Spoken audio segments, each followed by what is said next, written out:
This review is a lot of fans' favorite reviews, and it's one of mine also, for a lot of reasons. A lot of people consider this review to be the one where I really started hitting my stride, and that's what I think. I think you can really see a transition point in this review that kind of differentiates it from all the other reviews I did in the past, and the main reason for that is I actually started writing scripts.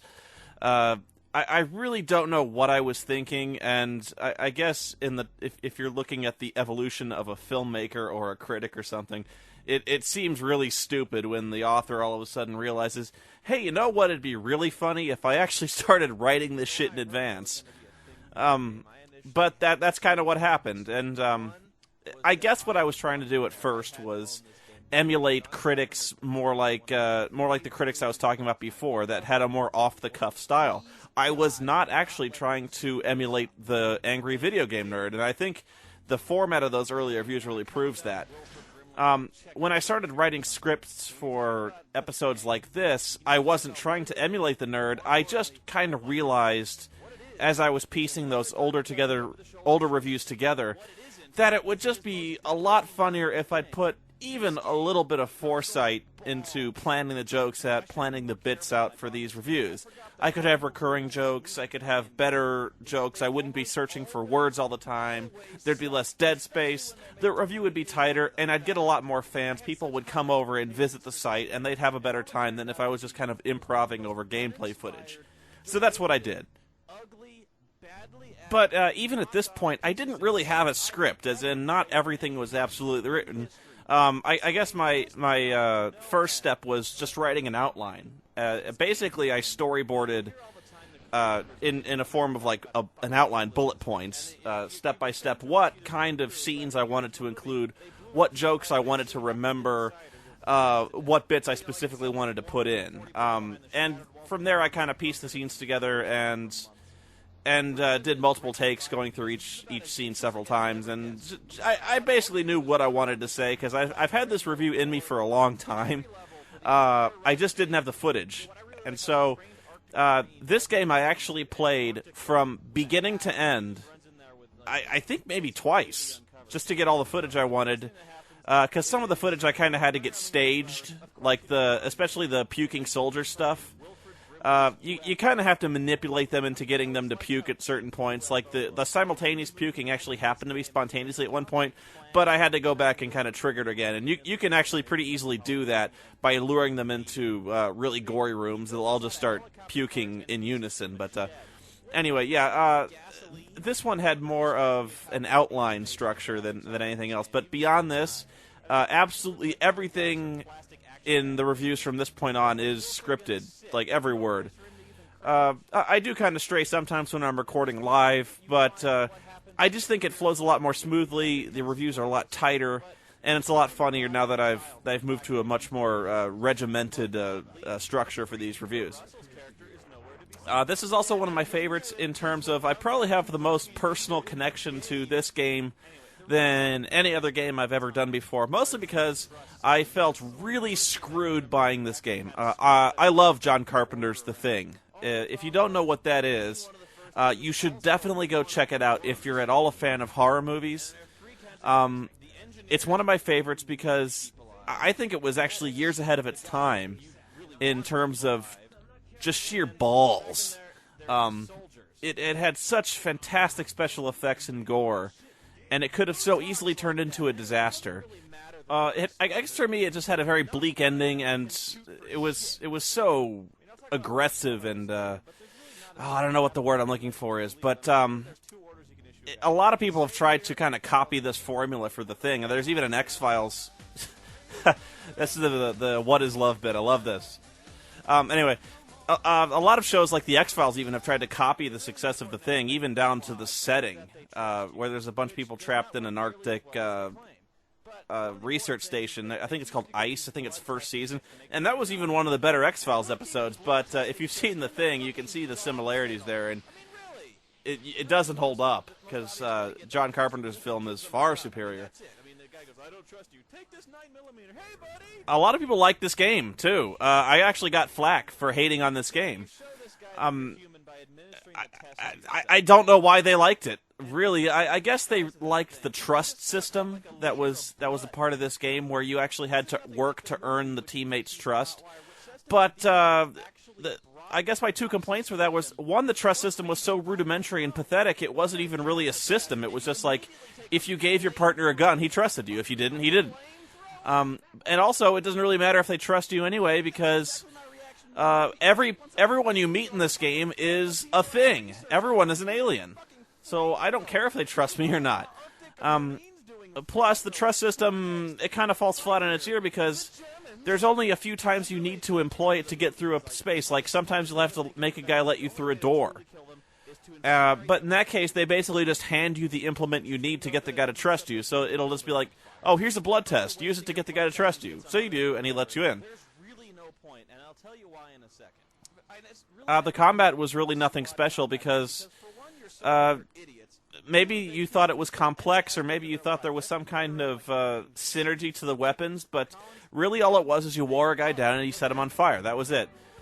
Collins, I wish I had better quality footage of Collins dancing. It was so dark in this game, I actually had to turn the gamma way up, and this is actually as good as it gets without looking really washed out.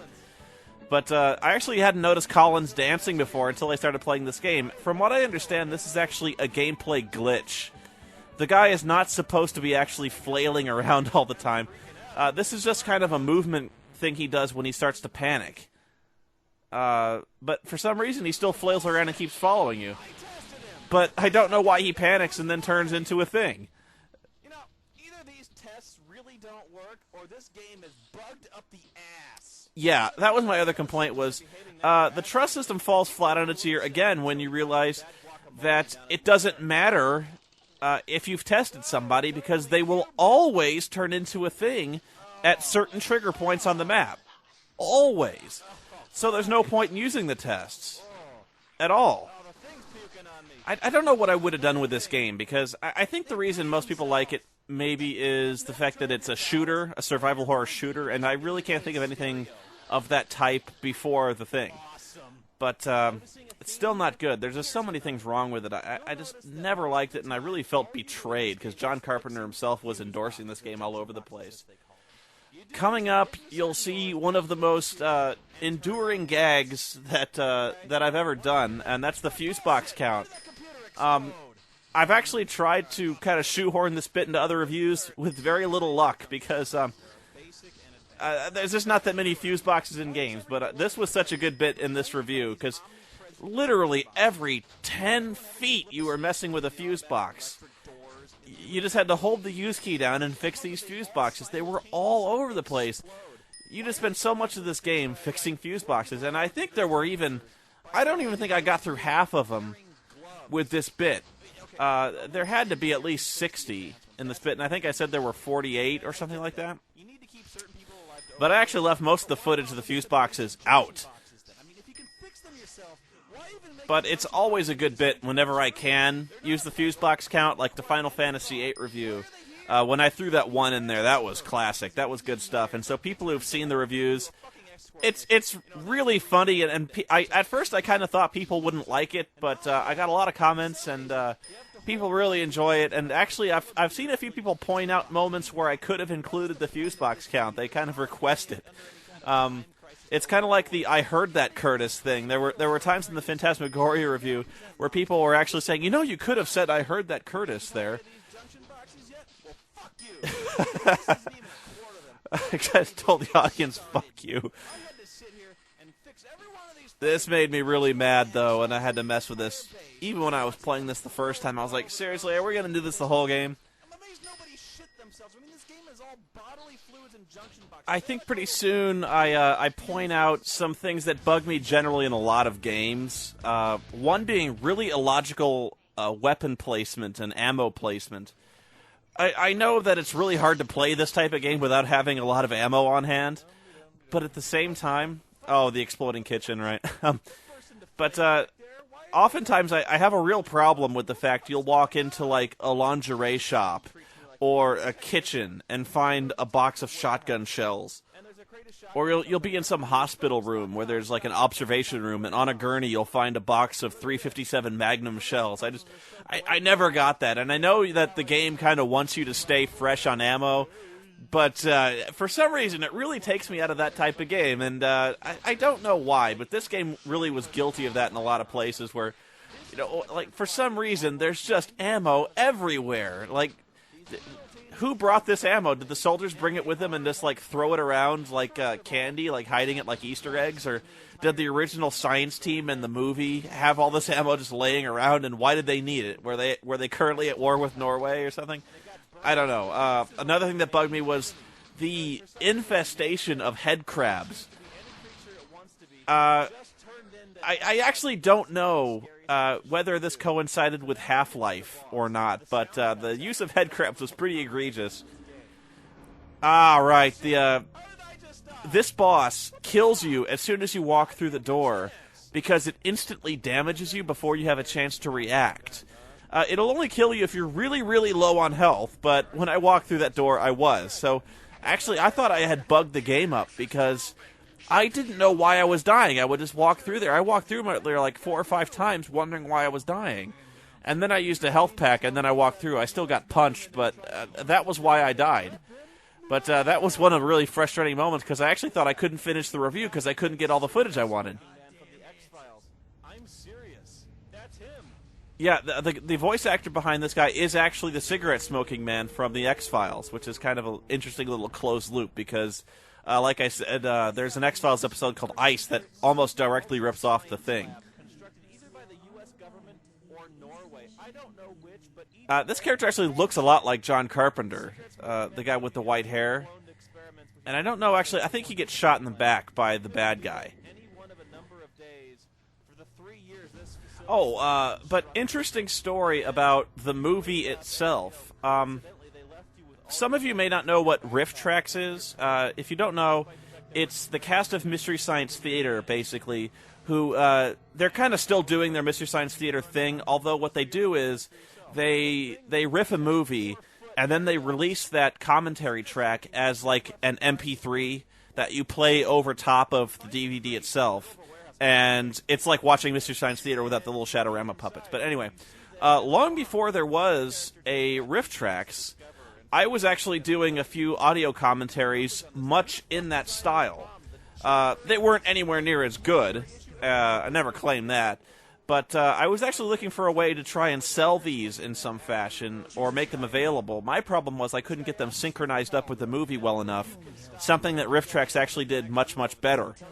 But anyway, I had actually written and performed an entire full-length Riff Tracks of John Carpenter's The Thing. And I had done it and recorded it all in one take, and it was flawless. It was perfect. It was funny, too. It was probably one of the funnier things I'd written. And just when I had finished the entire commentary, I had finished recording it, I was going to put it up on my website, I hit the stop button on my recording software, and the entire thing bombed. The program crashed, and I could not salvage the file. The entire thing, well over 2 hours of work, was lost. And that was just about the angriest I think I have ever been, was when I had lost that file. What I was doing was I was using an open source software program called Audacity, which is an audio editor, and it's a good one. And it has improved greatly since I had that tragic accident, but I have never gone back to that particular Riff Tracks again because I was so frustrated, so angry that I had lost all that work. I couldn't even look at that software anymore. Yeah, the infamous 2 fuse boxes in the same hall accident. I almost hit the roof when that happened.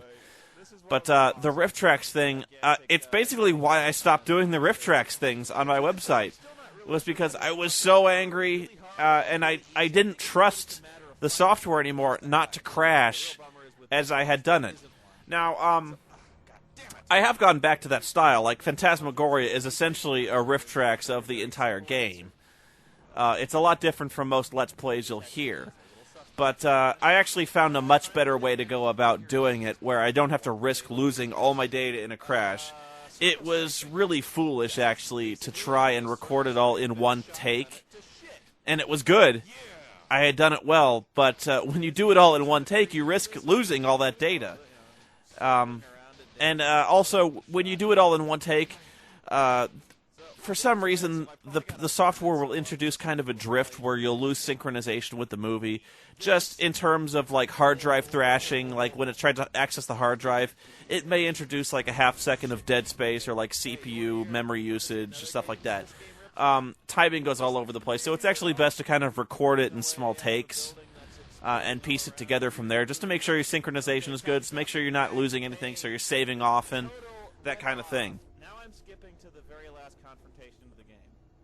Game over, Whitley. Game Over Whitley was one of those things that at the time struck me as fucking hilarious.